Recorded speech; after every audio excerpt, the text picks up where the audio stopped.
I lay perfectly still in the darkness of our bedroom, my heart pounding so hard I was afraid Robert might hear it. The blue light from his phone screen illuminated his face as he whispered into it, his back turned to me. He thought I was asleep. "Tomorrow night, baby. The retirement party. That's when we do it." His voice was low, conspiratorial. "Once I announce we're selling the house, everything moves fast. Grace will be too shocked to think straight, and by the time she processes it, the paperwork will be done." A soft laugh came through the phone speaker. I couldn't make out the words, but I recognized that tone. Young, flirtatious. "Don't worry about her," Robert continued. "She's exhausted from 35 years at that pharmacy. She wants to retire. She just doesn't know she wants to give me half of everything when she does." My stomach turned to ice. 35 years. We'd been married for 35 years, and this man was plotting against me in our own bedroom. The house alone is worth $800,000. Her 401 kelvins is another 800, plus the cabin in Vermont. We're talking close to $2 million, Jade. Half of that is mine by law. He paused, listening. "Of course I love you. Why else would I be doing this?" I kept my breathing steady, even though every instinct screamed to sit up and confront him. But something my father told me long ago echoed in my mind. "Grace, when you discover someone's betraying you, don't let them know you know. Knowledge is power. Use it." Robert finally hung up and slipped back under the covers. Within minutes, he was snoring. I stared at the ceiling until dawn, my mind racing. My name is Grace Elizabeth Coleman. I'm 63 years old, and until last night, I thought I had a good marriage.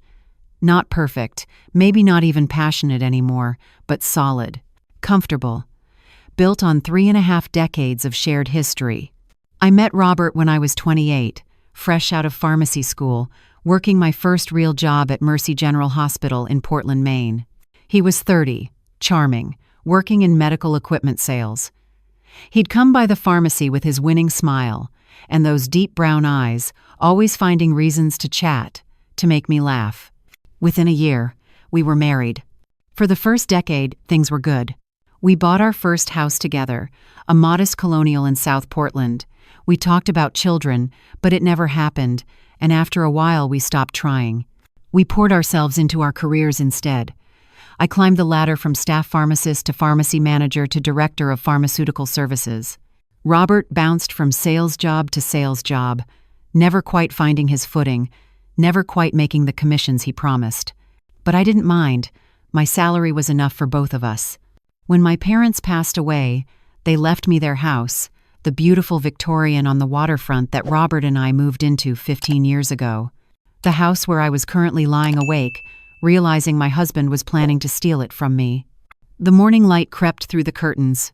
Robert woke up cheerful, kissing my forehead like nothing had happened, like he hadn't spent last night plotting my financial destruction. "Big day tomorrow, honey," he said, heading to the shower. "Your retirement party. I've got everything planned. It's going to be perfect." Perfect. The word tasted bitter. I went through the motions that day. Drove to Mercy General, did my rounds, counseled patients, checked prescriptions. But my mind was elsewhere, piecing together the puzzle. Robert had retired a year ago at 64, taking early Social Security. At the time, he'd said he wanted to enjoy life while he was still healthy. He'd taken up golf, joined a gym, suddenly became very interested in self-improvement. I thought it was sweet. A classic case of a man trying to reclaim his youth in retirement. How naive I'd been. I pulled out my phone and scrolled back through the past 6 months. There it was, hiding in plain sight. Jade Bennett. Life coach, according to her Instagram bio. 28 years old, posting photos from expensive restaurants, luxury spas, exotic vacations. And there, buried in the comments on a photo from 3 months ago, Robert's profile picture, a little heart emoji. My hands shook as I looked closer. She'd tagged Gold's Gym on Marginal Way, the gym Robert had joined 8 months ago. That evening I told Robert I needed to work late, inventory for the retirement party preparations. Instead, I drove to Gold's Gym and waited in the parking lot. Sure enough, at 7:30, Robert's truck pulled in. And 10 minutes later, a white Mercedes sedan parked next to it. A young blonde woman got out, yoga mat under her arm, and Robert met her at the entrance. They didn't kiss, but the way he touched the small of her back, the way she leaned into him, told me everything. I took pictures. Lots of pictures. Back home, Robert was already in bed. "Long day?" he asked innocently. "Very long," I said. "But tomorrow will make it all worthwhile." If only he knew. The next morning, I did something I'd been avoiding for months. I called my doctor and asked her to review my retirement physical from last month. "Grace, your blood work is excellent," Dr. Patterson said. "Blood pressure perfect, cholesterol better than most 40-year-olds. Honestly, you're in remarkable health." "Why do you ask?" "Just making sure," I said. "I'm thinking about working a few more years instead of retiring." "Well, medically speaking, there's absolutely no reason you can't. You could easily work another decade if you wanted to." I thanked her and hung up. Then I called Martin Chen, my hospital administrator. "Grace, we were just talking about you," Martin said warmly. "We're going to miss you terribly. Finding a replacement for you is going to be impossible." "Martin, what if I told you I wanted to stay?" There was a long pause. "Are you serious? Because if you are, I would tear up your retirement paperwork right now and draw up a new 3-year contract with a 20% raise. We've been dreading losing you." "Give me until tonight to confirm," I said. "But yes, I think I'm serious." My third call was harder. I dialed my attorney, Patricia Morrison, who'd handled my parents' estate. "Patricia, I need to know something about property law. If I inherited my house from my parents before my marriage, and it's only in my name, can my husband claim any portion of it in a divorce?" Her answer was music to my ears. In Maine, inherited property remains separate property, regardless of how long you've been married. If the deed is only in your name, he has no claim to it. Same goes for your 401 Kelvins, if you've been the only contributor. "Why? Grace, is everything okay?" "I'm not sure yet," I said honestly, "but I might need your services soon. Can you be available tonight? After 7? For you? Absolutely." The retirement party was scheduled for 6 o'clock at the Pearl, an upscale restaurant on the waterfront. Robert had insisted on planning everything himself, which should have been my first clue. My husband, who'd never planned so much as a birthday dinner in 35 years, suddenly wanted to orchestrate my retirement celebration. I arrived at 5:30, dressed in the navy blue dress Robert had bought me for the special occasion. The restaurant's private room was beautifully decorated. My colleagues from the hospital were already gathering, along with old friends, neighbors, even my cousin Linda, who'd driven up from Boston. Robert was in his element, playing the proud husband, making sure everyone had drinks, working the room. He looked handsome in his new suit, another recent purchase I'd thought nothing of at the time. "Grace," he wrapped his arm around me, kissing my cheek for the crowd. "The guest of honor, 35 years of dedicated service to Mercy General. We're so proud." I smiled and accepted hugs and congratulations, watching Robert's performance with new eyes. He was good, really good. If I hadn't overheard that phone call, I would have believed every word. The evening progressed. Dinner was served. Speeches were made. Martin Chen presented me with a crystal plaque and a generous gift certificate. My colleagues shared funny stories about our years working together. It was touching, exactly the kind of send-off I would have wanted, if it had been real. Then, just as dessert was being served, Robert stood up and clinked his glass. "Can I have everyone's attention, please?" The room fell silent. This wasn't on the program. "I know we've already said a lot of wonderful things about Grace tonight," Robert began, his voice warm and loving. "But I wanted to share something special, a new chapter we're about to begin together." My heart started pounding. This was it. Grace has worked so hard for so long. She deserves rest, she deserves adventure, she deserves to see the world. He looked at me, his smile perfect. "So I've been making some plans." Surprise plans. Murmurs of interest rippled through the crowd. "We're going to sell our house," Robert announced. "That big Victorian is too much for us now anyway. We're going to downsize to something smaller, more manageable. And with the proceeds, we're going to travel. Europe, Asia, Australia. All the places Grace has always dreamed about but never had time to visit." Applause erupted. Linda was crying happy tears. My colleagues were beaming at me. "In fact," Robert continued, "I've already been in contact with a real estate agent. She thinks we can list next month and have offers within weeks. The market is hot right now. More applause. Everyone was looking at me, waiting for my reaction, expecting tears of joy. I stood up slowly. Robert, that's quite a surprise.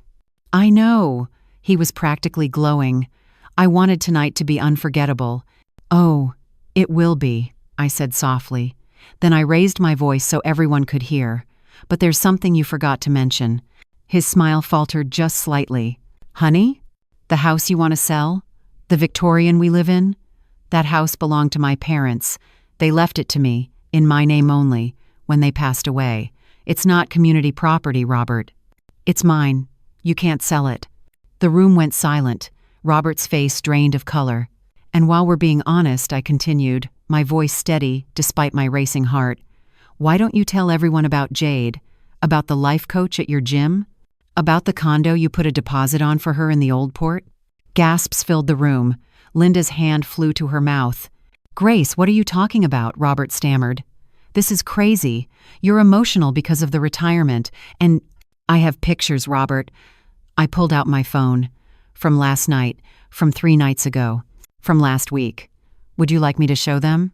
He lunged for my phone, but Martin Chen stepped between us. That's enough, Robert. You don't understand. Robert's composure was cracking. She's going to retire with all this money, and I've got nothing. I gave up my career to support hers, and now she's just going to leave me with nothing. You retired a year ago on your own, I said coldly. I never asked you to, and I've supported you financially for most of our marriage. Every business venture that failed, every commission check that never came, I covered it. I never complained. That house should be half mine, he insisted. 35 years of marriage has to count for something. It counts for a lot, I agreed, which is why I'm going to be fair in the divorce.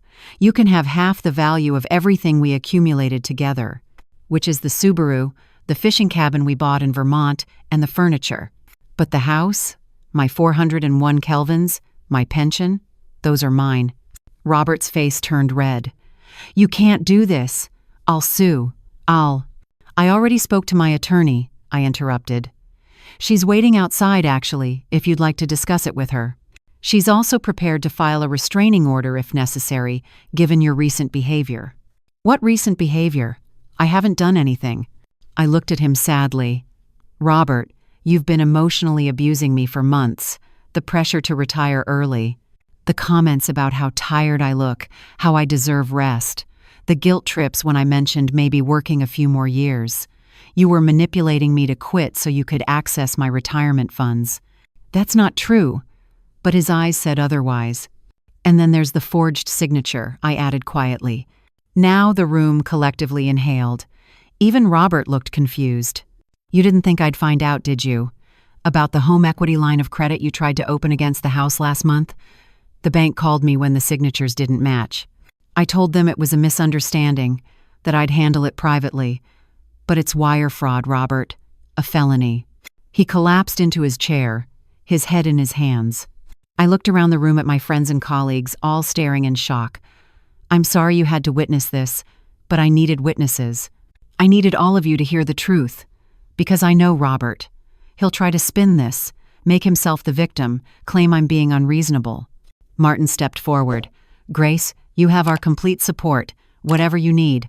Thank you. I took a deep breath. And actually, Martin, about that retirement, I'd like to rescind it. I'm not ready to stop working. If that offer for a 3-year contract is still on the table, I'd like to accept it. His face broke into a huge smile. It absolutely is. We'd be honored to have you stay. I gathered my purse and coat. Robert, I've already moved your things to the guest room. I suggest you call Jade and see if she has a spare bedroom, because you're not welcome in mine anymore. We'll communicate through our attorneys from here on out. Grace, please. He reached for my hand, tears streaming down his face. 35 years, don't throw it away over a mistake. I pulled my hand back. You're right. 35 years is a long time. Long enough that I thought I knew you. Long enough that I trusted you completely. But this wasn't a mistake, Robert. Mistakes are accidental. This was calculated. Planned.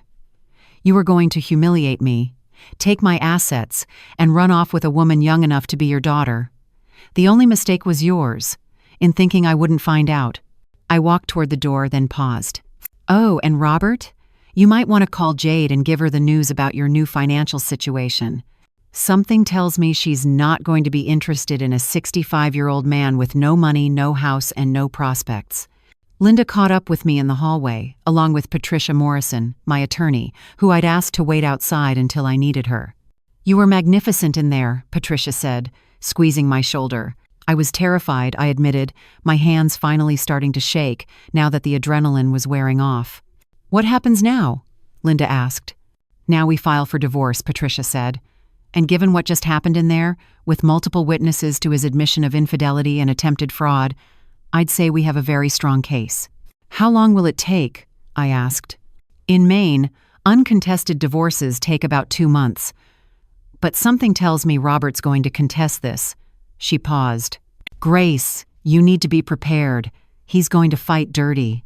She was right. Over the next 6 months, Robert threw everything he had at me.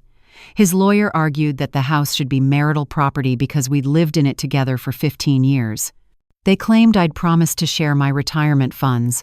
They even tried to paint Jade as a friend and their relationship as emotional support during a difficult marriage. But the evidence was overwhelming. The text messages I'd recovered from Robert's phone, the bank records showing the attempted fraud, the statements from my retirement party where he'd admitted everything. The testimony from Jade herself, who disappeared the moment she realized Robert was broke, but who Patricia's investigator tracked down and deposed.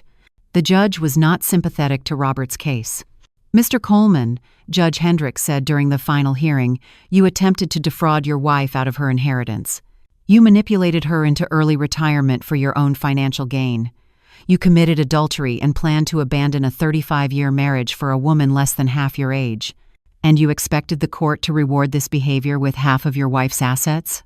Robert's lawyer tried to interject, but the judge held up her hand. "The house remains Mrs. Coleman's sole property, as it was inherited prior to marriage. The 401 Kelvins and pension remain hers, as she was the sole contributor, Mr.